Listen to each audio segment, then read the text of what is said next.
अस्सलाम वालेकुम। मैं हूं अख्तर अब्बासी और आप देख रहे हैं वर्ल्ड स्पोर्ट्स।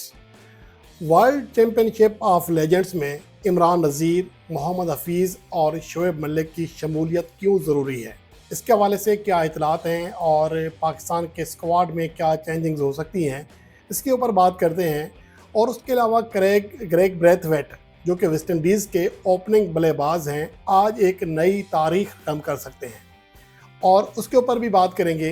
इसके साथ साथ जो तीसरी बड़ी खबर है कि बांग्लादेश की सिर्फ 5 रन पर 7 विकेटें गिरने से पाकिस्तान की उम्मीदें कैसे टूटी, इन तमाम मौज़ूआत पर बात करते हैं इस रिपोर्ट में।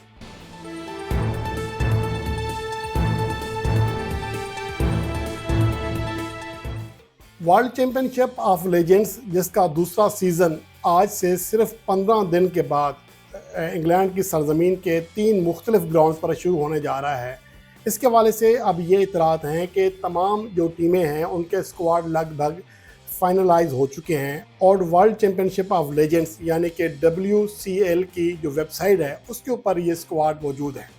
लेकिन अभी भी ये कहा जा रहा है कि ये ऑफिशियली स्क्वाड्स नहीं हैं, इसमें अभी मज़ीद चेंजिंग के ऊपर बात हो रही है। इसमें यह कि पाकिस्तान टीम की अगर बात करें तो उसमें लगभग 3 से 4 और ऐसे खिलाड़ी होने चाहिए जो कि कम से कम दौरे हाजिर में क्रिकेट खेले हों, बहुत पीछे ना जाएं, क्योंकि ये T20 लीग है। इसमें अगर आप मिसबाह हक को भी खिलाएंगे, यूनुस खान को भी खिलाएंगे और बाकी इस तरह के स्लो बैट्समैन भी खेलेंगे तो आप उस तरह से एक विनिंग कम्बिनेशन नहीं बना सकते। गो के जो पहला एडिशन था उसमें पाकिस्तान की कारकर्दगी बड़ी शानदार रही थी, भारत को हराया, ऑस्ट्रेलिया को हराया और फाइनल मैच में पहुंची। लेकिन फाइनल मैच में पाकिस्तान को इंडिया के हाथों हैरान कौन तौर पर शिकस्त हुई थी। अगर पाकिस्तान को चैंपियन बनना है तो अपने स्क्वाड में चंद तब्दीलियां लाजमी करें जो कि दौरे हाजिर के क्रिकेट से मुताबिकत रखते हों। पहली बात तो यह है कि पाकिस्तान के स्क्वाड में ये चेंजिंग्स कैसे हो सकती हैं। वो ऐसे हो सकती हैं कि जो कवायद व ज़वाबित हैं, जिसमें एक कैटेगरी ऐसी है जिसमें 50 से 75 लीग मैचेस खेलने वाला खिलाड़ी भी मुंतखब हो सकता है। 150 प्लस मैचेस खेलने वाले कम से कम 3 खिलाड़ी स्क्वाड में होने चाहिए और इसके अलावा कम से कम 2 ऐसे खिलाड़ी होने चाहिए जो कि 250 इंटरनेशनल मैचेस, टेस्ट, वनडे और T20 मिलाकर 250 प्लस इंटरनेशनल मैचेस खेल चुके हों, जो कि शाहिद खान अफरीदी और यूनुस खान ऑलरेडी स्क्वाड में हैं, मिसबाह हक भी हैं। तो बाकी आपको नीचे बहुत सारे ऑप्शंस दस्तयाब हैं, आप वो प्लेयर्स ले सकते हैं। अब उनमें जो मुझे लगता है कि एक तो इमरान नज़ीर, वो कि उसकी प्रैक्टिस के हवाले से अभी हम कुछ नहीं कह सकते, शायद उस तरह की क्रिकेट प्रैक्टिस में नहीं है, लेकिन बहरहाल वो काफ़ी मौजूदा प्लेयर से बेहतर हैं। एक तो उनको होना चाहिए, उमर गुल को होना चाहिए और मोहम्मद हफीज़ के साथ साथ शोएब मलिक को भी पाकिस्तान के स्क्वाड का हिस्सा होना चाहिए, बजाय इसके कि आप बहुत पीछे चले जाएं, मिसबाह हक और यूनुस खान के ऊपर इन्हिसार करें, जो कि T20 फॉर्मेट में मुझे लगता है कि मिसबाह हक तो किसी हद तक सेट होते हैं, लेकिन यूनुस खान के लिए T20 फॉर्मेट खासा मुश्किल रहा है। तो इस हवाले से मुझे लगता है कि पाकिस्तान के स्क्वाड में इस बार ये चेंजिंग्स लाजमी होनी चाहिए। शोएब मलिक दौर हाजिर में भी क्रिकेट खेलते रहे हैं, अभी PSL का हिस्सा थे, ठीक है वो ज़्यादा मैचेस नहीं खेले लेकिन वो प्रैक्टिस में हैं। उमर गुल को भी कोचिंग की वजह से एक तरह से प्रैक्टिस मिल जाती है, नेट पर बॉलिंग करते रहते हैं। मोहम्मद हफीज़ को भी रिटायर हुए ज़्यादा अरसा नहीं हुआ, तो ये खिलाड़ी पाकिस्तान के स्क्वाड को ज़्यादा मजबूत कर सकते हैं और उम्मीद करते हैं कि पाकिस्तान के स्क्वाड का जब ऐलान होगा तो उसमें ये खिलाड़ी भी होंगे। उसके बाद जो दूसरी बड़ी खबर है वो ये कि वेस्ट इंडीज़ के ग्रेग ब्रेथवेट आज एक नई तारीख रकम करेंगे। आज वो 100वां टेस्ट मैच खेलेंगे और 100 टेस्ट मैच तो दुनिया के दीगर कई बैटर बॉलर्स खेल चुके हैं, लेकिन ग्रेग ब्रेथवेट सबसे मुख्तलिफ इसलिए होंगे कि वाहिद खिलाड़ी बनेंगे 100 टेस्ट मैचेस खेलने वाले जिन्होंने अपने पूरे करियर में एक भी T20 मैच नहीं खेला।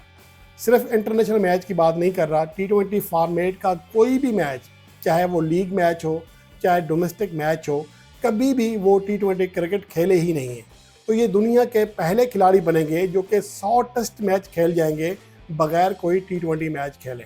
तो इससे आप अंदाज़ा लगा सकते हैं कि ग्रेग ब्रेथवेट की पूरी तवज्जो सिर्फ और सिर्फ टेस्ट क्रिकेट के ऊपर ही रही है और दुनिया के वाहिद ओपनर हैं या वाहिद खिलाड़ी हैं 100 टेस्ट मैचेस खेलने वाले प्लेयर्स में जो कि एक टेस्ट मैच की दोनों इनिंग्स में नॉट आउट रहने का एजाज़ रखते हैं, यानी कि बैट कैरी करने का। एज ए ओपनर एक बार एक इनिंग्स में तो कई ऐसे खिलाड़ी हैं जिन्होंने बैट कैरी किया, आखिर तक नॉट आउट रहे, लेकिन एक ही टेस्ट मैच की दोनों इनिंग्स में नॉट आउट रहने वाले ओपनर होने का एजाज़ सिर्फ और सिर्फ क्रेग ब्रैथवेट को हासिल है।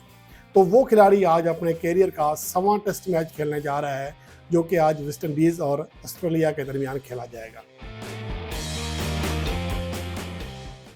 उसके बाद जो तीसरी बड़ी खबर है वो है पाकिस्तान की उम्मीद टूटी है बांग्लादेश की नाकिस बैटिंग की वजह से। गुज़श्ता रोज़ बांग्लादेश और श्रीलंका के दरमियान सीरीज़ का पहला वनडे मैच खेला गया।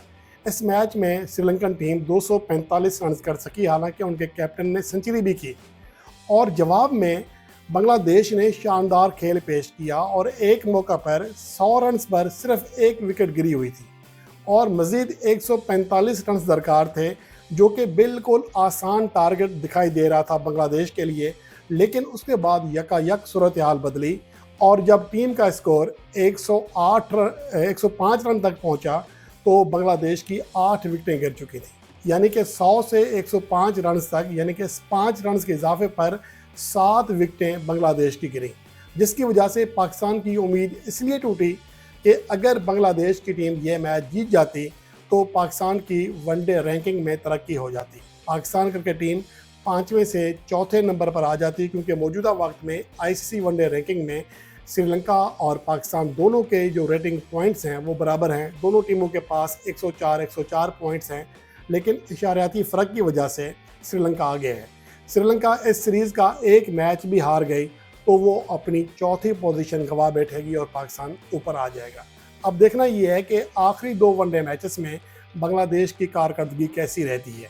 अगर बांग्लादेश ने फतह हासिल कर ली तो ये पाकिस्तान के लिए नहायत ही अच्छी बात इसलिए होगी कि पाकिस्तान की कम से कम एक फॉर्मेट में तो रैंकिंग बेहतर होगी और टॉप 4 में आ जाएगी।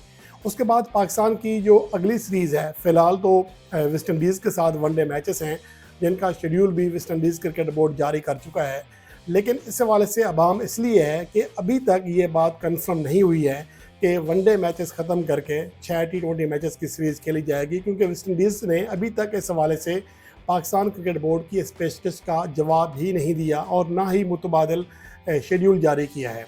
अगर आप तमाम वेबसाइट्स पे जाएं, इवन के वेस्ट इंडीज़ क्रिकेट बोर्ड के शेड्यूल के ऊपर जाएं, तो उसमें पाकिस्तान और वेस्ट इंडीज़ के 3 वनडे मैचेस ही शेड्यूल हैं, उसमें अभी तक कोई चेंजिंग नहीं की गई है।